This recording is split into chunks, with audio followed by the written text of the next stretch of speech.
So, introduction to public speaking. The majority of activity that you do every day is communicating with others. Yeah, even though casually, formally, both, you are going to use most of the time, except when you are sleeping, to communicate with others. So actually, when we talk about public speaking, then probably we are going to think about people who, like I said, are very popular, in their speech because of their speech. So we can talk about President Barack Obama, the 44th president of the U.S. Yes. Or our president, our very first president, is a great speaker as well. And anybody knows this lady over here? Beautiful lady. She's from Myanmar. Yeah, she is from Myanmar. She is also very popular because she is a great public speaker. She's a great speaker. So her name is Aung San Suu Kyi. I don't know how to pronounce her name, but that's probably more or less. And then this beautiful young lady right here. Yes, Malala. She's from Pakistan. She's very, very, very young. And now I think she is studying somewhere in the UK. Right? She got an opportunity, a scholarship to study in the UK. So they are great speakers. So have you ever heard them speaking, or like, have you ever heard, one of the speeches from these people? Probably President Barack Obama, since he's very, very, very popular, but maybe not President Sukarno yet. Or probably the recorded speech. But I'm pretty sure that everybody have heard, when President Barack Obama speaks. So he's very influential. The words that he uses was like a strong, empowering. So why we need to study public speaking? Again, it is very important for everybody, I think, for all professionals, for all jobs or practitioners to study public speaking, because it is some kind of empowerment, actually, like individually for you, it's some kind of empowerment. So it's going to give you the edge, and it's going to enhance your leadership quality, like how you perform, in front of the audience, going to show how strong you are, okay? And then also employment. Remember when people are applying for a job, they will go through the interview process, right?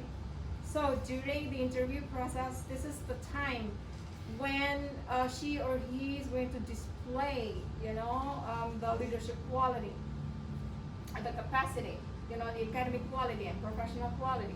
So that's why it is very important for us to do public speaking. Every day, actually, we speak, like most of the time that we do when we meet people, we're going to be involved in some kind of like, communication activities, speech, conversation. So either academic, professional, or personal. So academically, I think it is going to be more or less the same as the professional kind of conversation.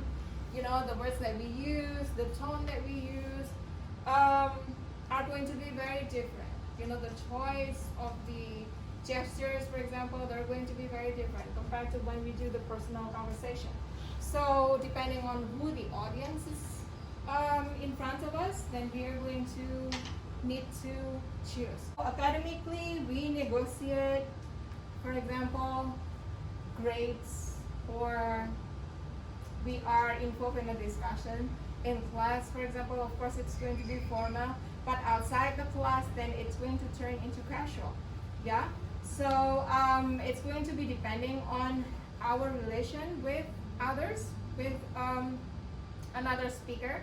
It will depend on the age, for example, depend on the hierarchy, depend on the capacity, the roles, so all of those. So if we are speaking personally, then we consider that others are going to be closer to us. We have,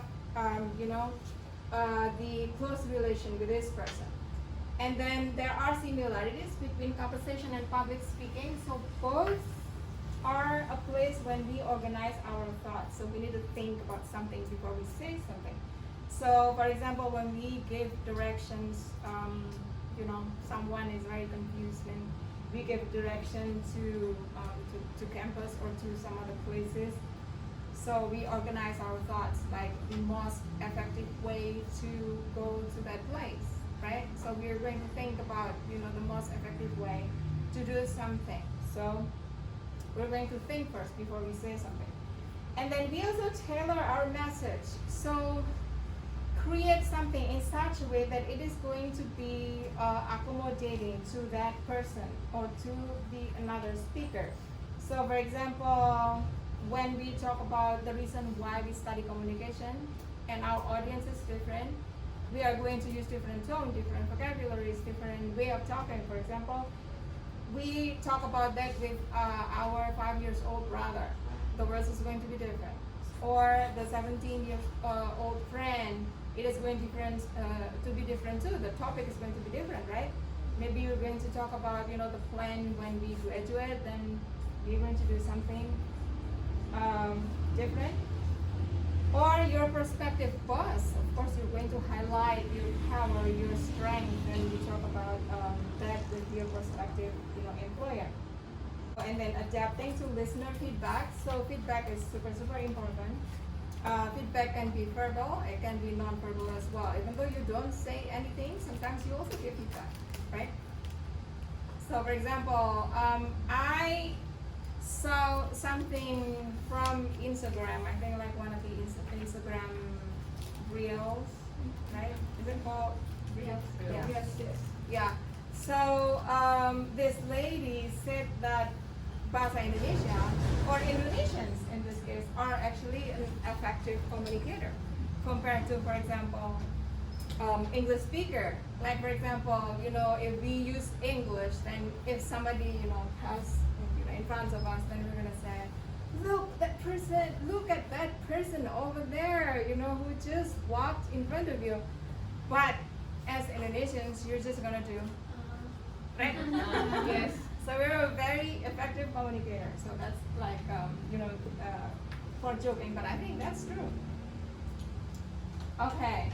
And then public speaking and conversation, we're going to discuss this further. So public speaking is of course more planned. It's more structured. So like you say, you see that if you attend a webinar, for example, or you attend a talk, or like even in class, then it is going to be closed by question and answer session, right? It's structured. It's always structured. There's always rules. And public speaking is more, of course, formal. You're saying formal words. Gesture is also formal. The tone is formal. The roles of public speakers and audiences are more clearly defined. There's going to be speaker and the audience. Yeah. When you're speaking casually. There's no such division.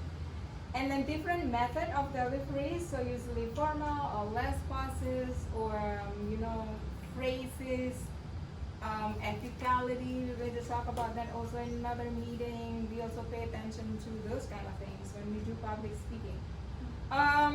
So what skills are required for effective public speaking? So we are going to have 3 things. So planning and preparation. The second one is going to be positive nonverbal communication, because it is also very, very important. And then confidence. Yeah, we're going to discuss about this one by one. For the planning and preparation, in fact, 90% of the time that you're going to use, for your speech is going to be, most of them is going to be for the preparations. It's going to be 90%. And then there will be 10% for delivery, for the speech itself, and then time allocation is like the rest of it, or the timing. So preparation is very important. It's vital for public speaking. And then another part of planning and preparation. Public speaking can only inform or influence an audience if it is delivered in a structured way. So of course you need to make sure that you prepare this ahead of time. usually speakers are going to use like some kind of like a notes. But some speakers also read the text directly, especially if it is like a ceremony, right? Like in graduation, for example, usually they're going to use a script.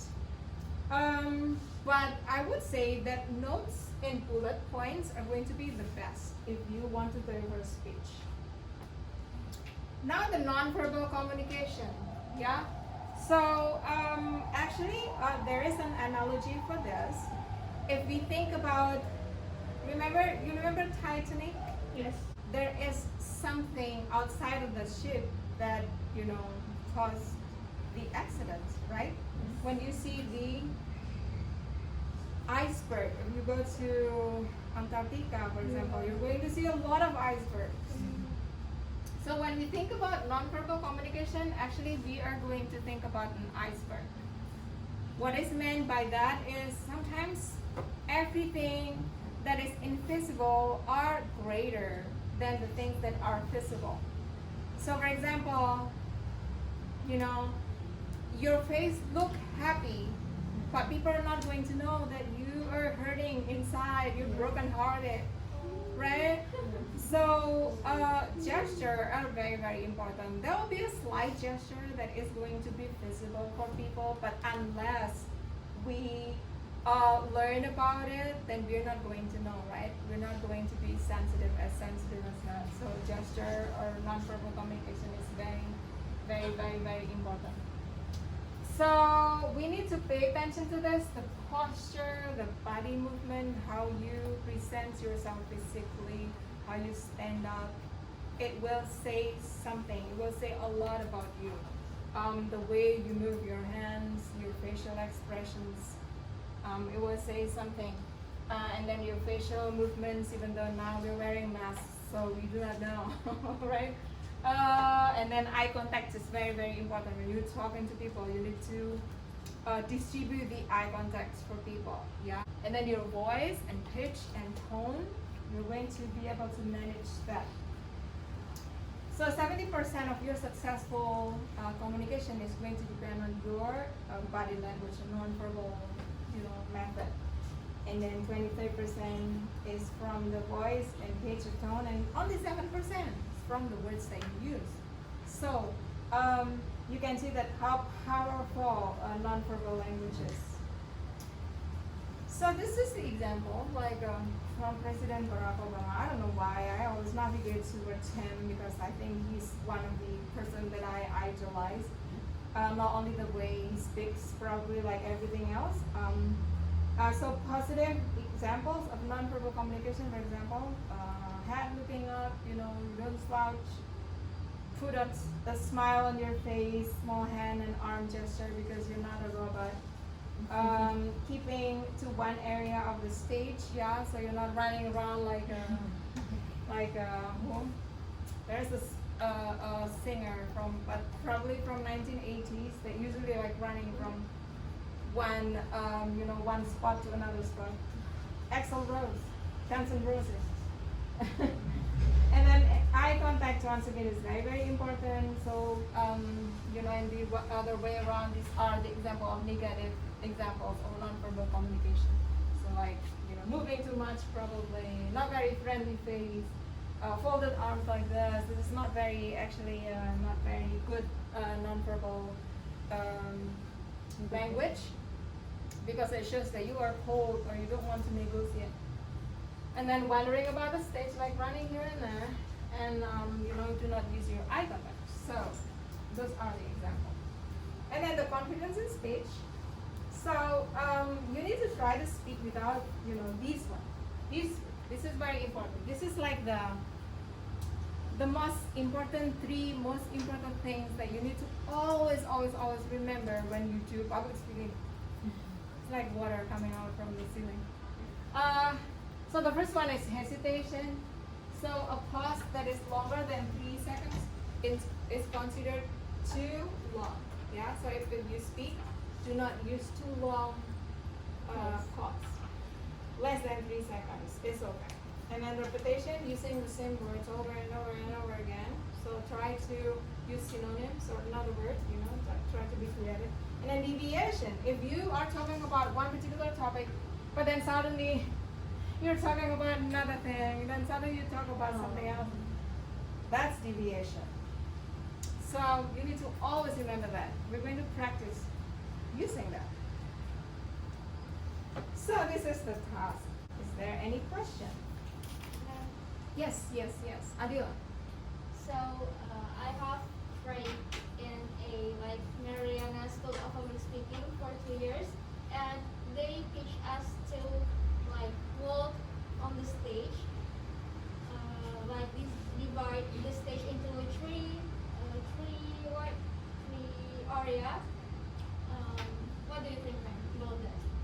So we don't stand in one place, but we move, but in a timeline, something like that. So depending on the situation that you see on the stage, I would say that there will be different situations that will need you to be flexible. Yeah, know the stage, know yourself, know the audience, know the topic. So those are the keys. Thank you, ma'am. Thank you, Adila. That's a very, very good question. Another question from anyone? Yes. So in the student ambassador, they told me to not using can or but it's unbearable, right? Yes. So what do you think about that? I will not say that we should not use, like we should erase 100% using because it's natural for us to to take some time, a moment to think about what we're going to say, rather than not saying anything. Yeah, that's called a filler.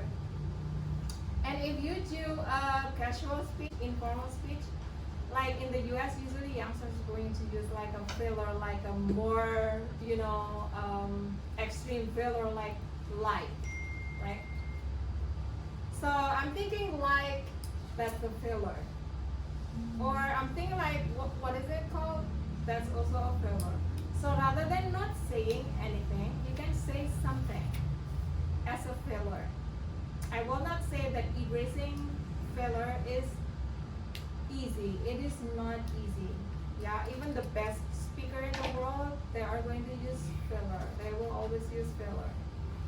But please try to minimize fillers and not using all the time. If it is too long, then it's going to be visible, right? So it is okay to use filler. Thank you. Thank you. So another question, probably.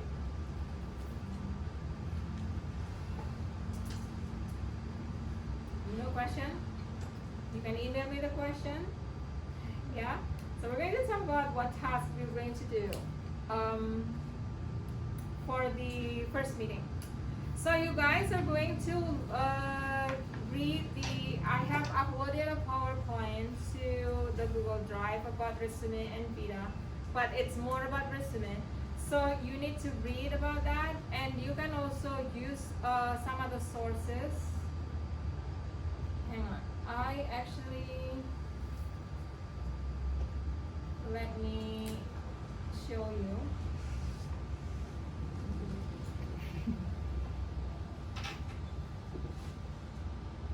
So resume and Vita. We're not going to discuss this in class because this is just like additional discussion that we're going to have in class. So I would like you to read about this by yourself, but you can explore that like online in the internet. Like there are like a lot of templates that you can follow, that you can use. Especially I am encouraging you to use Canva. Yeah, of course you guys are familiar with Canva. You can use Canva, open Canva and see the ready template, mid-ready template, and you can use the template just by filling in depending on whatever you have, right? So I'm going to record a video and upload it in YouTube if you need to, so you can learn about this more. But you need to start drafting your Vita or your resume. If you need to, you can also use these links. So you can use the Purdue University OWL, the online writing lab. This is an awesome academic writing, communication, public speaking, referencing, writing articles, writing papers, basically everything. So our Purdue is awesome. And also Excelsior, almost the same. This is like the language center of those universities. I would recommend using those. Especially about writing a vita, a curriculum vitae, or again, also explore Canva. But maybe the most frequent question that students ask related to resume or curriculum vitae is, if you're thinking about curriculum vitae or resume, then you're thinking about applying for a job, right? And you guys are still studying right now. So how are you going to incorporate whatever you have while you're studying in your city? You have a lot of awesome stuff. Like for example, if you're joining clubs or students organization, please do write about that. You're joining Campus Merdeka program, write about that. You are in a like a Pencaksilat championship, you know, you can also write about that. Like a lot of achievements, yeah? You can write about achievements over there. Of course, it's going to depend on where you are going to send the resume and the documents. If you're thinking about like applying for a scholarship, of course you need to highlight more academic, you know, activities. Yeah. If you're going to apply for a job, for example, you're thinking about, I'm going to apply for like a job in Starbucks as a barista. Of course, like your achievement as a, you know, songwriter, maybe it's not going to be considered there, you know, as a barista. But maybe you can highlight the fact that you love, you know, engaging with other people from different cultures, diverse people, you know, talking and networking, then that's gonna be great, you know, for your CV if you're applying for such job. So depending on, you know, what you're going to use the resume or the vita for, then you need to tailor the CV or the vita. So you're going to read about that. So back to our task. You are going to talk about yourself. You're going to talk about yourself, recording a video about yourself based on the vita that you have. So you're highlighting your achievement, who you are, the objective, your details and everything in 60 seconds. So you record a video and upload it to Google Drive. So when you record a video, you are going to think about those three things that we've been talking about. So the hesitation, the repetition, and deviation. So make sure you are going to have no pause, which is longer than 3 seconds. You are going to be creative in using vocabularies and using words, and you are going to talk about the topic only about you, what your curriculum vitae or your resume, not anything else. And your friends are going to tally, so you guys are going to visit your friends folder to see the speech, okay? To tally the hesitation if you do have, the repetition if you have, the deviation if you have. If you are able to speak for full 60 seconds on your topic with less than 5 of the total talent facts that we talk about in the evening, then you're going to receive extra points from me. I hope that's clear enough. I actually talked about this as well in the YouTube channel that I do have, like from last year, but basically more or less the same. I missed the first meeting, but I do. Hang on, if I can go to YouTube. So actually, your lecturer is also a content creator. Yes. Wow. So you're not dropped there. No. The story, this is the story why I created a YouTube channel, because like last year, not last year, like the year before that, so 2020, like during the pandemic, so I uploaded like mostly classes. I talk about so many things like conference and, you know, things that, you know, usually So I recorded a video about that like a long time ago. I think last year or before last year. I have a lot of videos already. Oh my gosh. Feels for subscribing. Oh my, you need to be my subscribers, right? Okay. If you subscribe to my channel, I'm going to add like 10 more points. I'm kidding. Okay, so this is actually the video that I created last. Without sweat, Well, I already have online. iklan, yeah. This is the cat that I talked about. Oh my god, that I talked about. Oh, here.